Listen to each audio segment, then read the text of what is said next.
Hello everybody, welcome to Deluxe Collectibles, and today I'm going to be discussing all of the LEGO DC superhero sets that are going to be retiring by the end of the year, and this information is coming from Promobricks over on their website, so I'll be sure to link them down below at the top of the description of the video. And I wasn't sure if I was going to cover the DC sets because there's only 4 of them that are listed to be retiring by the end of the year, at least thus far, but I figured I might as well discuss them because for one thing, I don't really get to talk about DC sets too often because we don't really get a ton of them anymore. Even though there's a few coming in the future that we know about, I still wanted to get to discuss these ones more specifically, and then also share my broader thoughts as well near the end of the video, just kind of on the topic of DC and LEGO and kind of how many sets we're getting and how that's kind of going to pan out. So my own opinions and thoughts on that, of course, but without further ado, let's get straight into it here. And the first set that we have is the Wonder Woman vs. Cheetah one, of course, from the Wonder Woman 1984 film. The film that I would say was not exactly super well liked by the fan community. I would say I had an alright time with the film. I'm not going to say it's one of the best DC films in general, but I'm also not going to say that it was one of the worst. I think it was just kind of somewhere in the middle point for me. And this set here, now this one apparently has not sold very well whatsoever, which I can kind of see. I still do see it in stores, and it's been out for quite a large amount of time at this point, so I don't know, it's a little bit iffy with this one. I think it might have to do with the box art, possibly, of course, kind of just showing more stylized artwork rather than actually presenting the set, so kind of a little bit more deceiving to customers looking for this one. So I feel like that was one of the issues with it. And of course, with kind of the release of Wonder Woman 1984, of course, the film not really being like critically well received, I feel like that could have influenced it a little bit as well, because then more older fans who would kind of maybe take that into consideration when purchasing a set might have not wound up purchasing it, even though I think it's a really good set, some great figures, and I think the build's pretty good as well. But I picked it up, I have it in my collection, I got it on a sale coincidentally enough for like 29 bucks, so a pretty good deal. But that's about everything I have to say for the Wonder Woman set here. And then the next one is where we move into Batman, of course, because basically every DC set we get now is Batman themed specifically, and this one here is the Batboat, the Penguin Pursuit, and this one's not a bad set. I think it's actually a really good 4+ set. You get 2 good figures here. Of course, I would say the Penguin is more of the highlight because the Batman is very common, of course, at this point, but I think that they're both pretty good figures. It's a fun looking playset as well, not something that I picked up personally because there aren't really any desirable things in the set that I particularly need in my collection, so I passed on this one. But definitely, if you do like the look of it, make sure to pick it up by the end of the year. And then the next one here is a pretty well liked set. I know the Joker's Trike Chase right here, of course,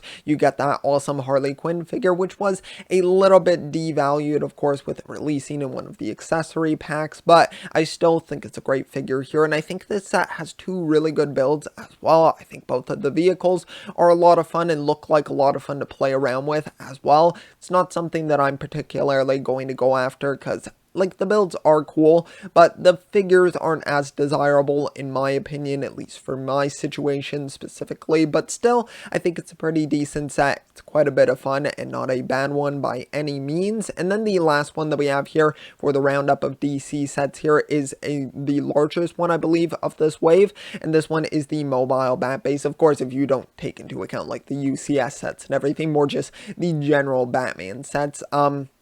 This one here, I think, is a really great set. It's definitely one that I do want to try to pick up before it does retire because I don't have this one yet in my collection, and I do love the look of it. I love the figures as well. I think you have a great selection there. Of course, I love like the Batgirl figure that you get, the Nightwing as well. Mr. Freeze is really great, of course. Then you have the other characters as well, like Man-Bat, Bronze Tiger, I believe is the other one. So some pretty good ones there. Maybe not like, of course, other than Mr. Freeze, maybe not the most recognizable Batman villains, but still a cool sort of rogues gallery there nonetheless, and a really good build as well. I've watched quite a few reviews on this one, and I've heard some really good things and seen some great like demonstrations of it. So yeah, I'd say this one's really great and definitely one I plan on picking up. But now let's kind of discuss the overall DC situation right now with LEGO. I kind of wanted to touch on this briefly and just sort of share my quick thoughts and opinions on it, just from like my sort of viewpoint here. Of course, it's not like the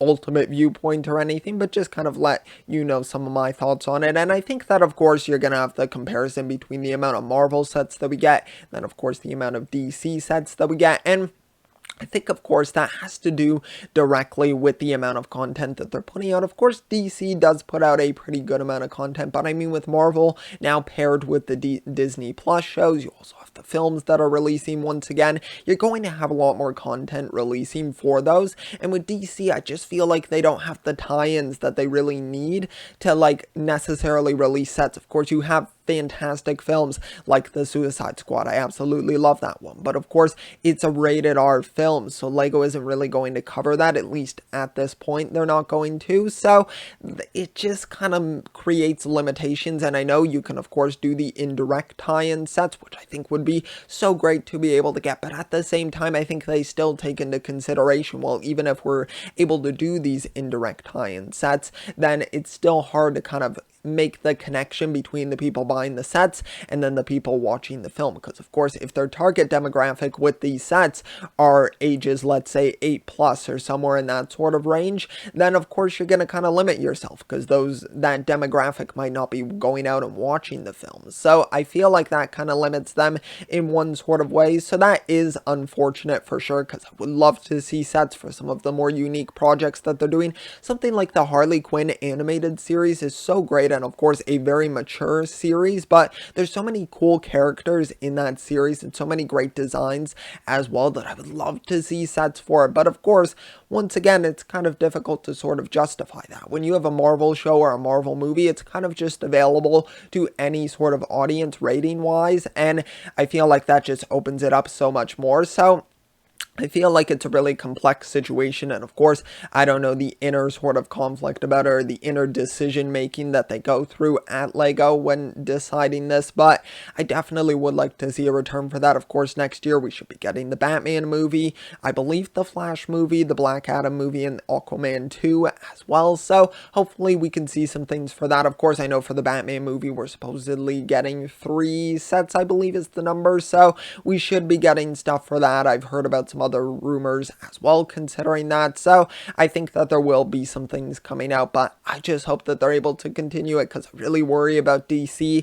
so hopefully they're able to do something about that. But thanks so much for watching the video. Let me know your thoughts and opinions, for one thing, on the retired sets here. Which ones are you planning on picking up? Which ones do you already have in your collection? And then let me know your thoughts on DC and Lego's sort of dynamic and how they're releasing sets, and what do you think they can do to kind of solve this problem? What do you think, like, nobody's really specifically at fault, I don't think, but of course, just kind of let me know your thoughts and opinions on it, just general thoughts. But thanks so much for watching. If you did enjoy the video, be sure to leave a like. Also subscribe as well if you would like to check out some of my other content. That would be highly appreciated. So thank you so much. I will see you all next time, and always remember, keep on collecting.